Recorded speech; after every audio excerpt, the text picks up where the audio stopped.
Hello YouTubers out there, this is Jerry at the Movies with your host Jerry Saravia, and so today I'm going to talk about a film that I had discussed was going to be coming out a year ago, which was July 3rd of 2012. That was The Amazing Spider-Man.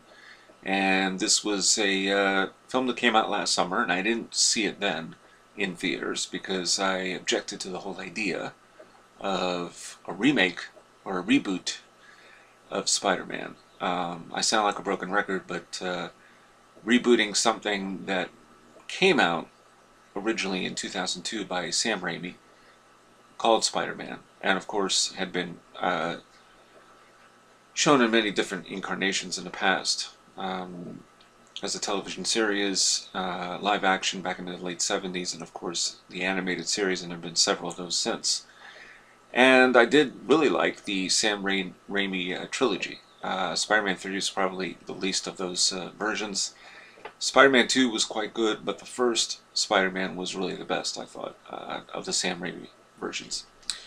So, of course, Spider-Man 3 came out in 2007, and around that time it was announced that there would be a Spider-Man 4. Which, you know, after a while, I mean, how much can you take of Spider-Man? But in Sam Raimi's hands, I envisioned a fairly decent sequel at the very least. And Tobey Maguire and Kirsten Dunst were supposed to return and all this. And of course that got completely shot down.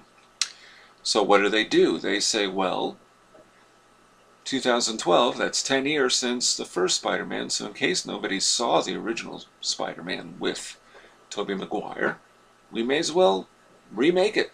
And of course that's what they did. So I see this movie, and the problem for me was the casting of Andrew-Garfield. Now, he was last seen in the rather overrated and rather unwatchably self-conscious film, The Social Network. I mean, I like that picture, but with very strong reservations, rather. But Garfield is actually pretty good at playing the web-slinging, throwing one-liners at a fast-clipped Spider-Man, dressed up in the costume, than at playing the insular, angst-ridden Peter Parker. Now, here's what I think. I was always a Spider-Man fan. In fact, he's my favorite comic book hero. And one of the things that I love about Peter Parker from the comics was that he was not really angst-ridden or insular. He held back his emotions, but he was still very, jokey and, through he was a little jocular. He a little bit of an edge, a little bit of a sarcasm, but not necessarily angst-ridden. And that's something Tobey Maguire captured perfectly. Now, Andrew Garfield's Peter Parker is too remote, too aloof. Something more suited for Bruce Wayne than, the web-slinger. And when Spider-Man first approaches the criminals in this film, the jokiness and sass do not match the Peter Parker of Forest Hills, Queens. So there's a divide and clash of personalities, I think. And, you can only fathom what Garfield is doing under that mask, which of course means that that spider suit really could have been worn by anybody who could imitate a spider's walk. Emma Stone is far more interesting as Gwen-Stacy, but, as most comic book fans would know, Gwen-Stacy died in the comics. Now, she is the blonde girl, and, she does die, but not in this movie. I hate to give that away. And I like Emma Stone. I liked her a lot in Easy A and some other films. And she has a magnetism that outshines almost everything else. But really, okay, so you're doing a new story, you're going to bring back Gwen-Stacy, but you don't have Mary Jane. And, which just seems foolish to me. But, okay, so this is the way they go. Fine. She has one or two delightful moments, I think, with Dennis-Leary, who plays her father, Captain Spacey. Sally Field is Aunt May, very caring, but not an actress I pictured in that role. Martin Sheen lacks some of the poignance, I thought, that the late Cliff Robertson displayed as Uncle Ben in the Sam Raimi films. And we have a new villain, the Lizard, who looks like a mini Godzilla that tears apart the Williamsburg Bridge in one hair-raising scene.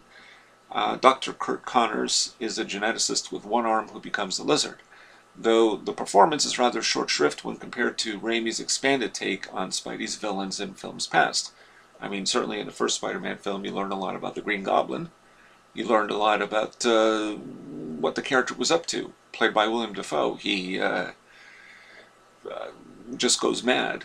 And then there's, the son, played by James Franco. But the Lizard is no Doc Ock, which if you think about that was also a fully expanded character played by Alfred Molina in Spider-Man 2. And, but not even close to, this Lizard is not close to being as engaging a character. So for me, The Amazing Spider-Man was uninspired, half-hearted, and rather overlong. And although I liked discovering one thing, which was about Peter Parker's parents, and I felt the chemical mystery of love between Garfield and Stone, the rest of the movie is a carbon copy of what we've seen already. I mean, this movie is already made. So why did they do this again 10 years later?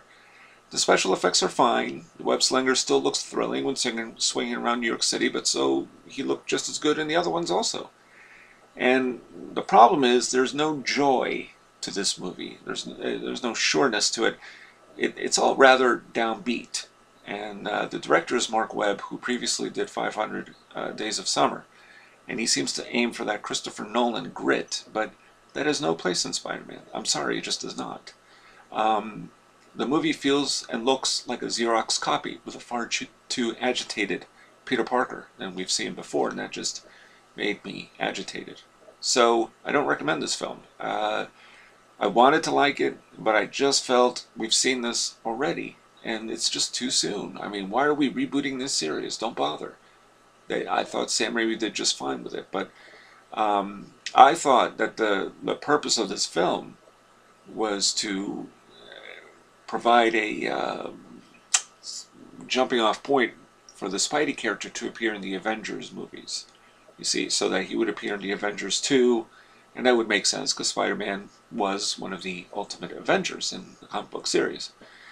And of course, that would have made sense, but Spider-Man is owned by Sony, and Marvel is now owned by Disney, so there's a bit of a conflict of interest.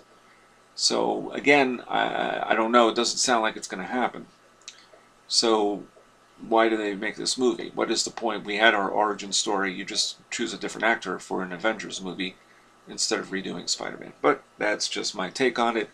As usual, a lot of these remakes just do not work. They just don't work. I can't understand the point of this. I don't really see a whole lot of remakes. But this one, I mean, I'm a Spider-Man fan, so I had to check it out. But there was no reason for it. I mean, it's even the animated series from the 60s is a lot more fun than this movie. And I enjoy the animated series, but it had joy. There was a sense of joy to it, a sense of, comic books should be, these types of movies anyway, like the Avengers, should be lively and a little upbeat. And this was just crushed by its downbeatedness, if there's a word for that.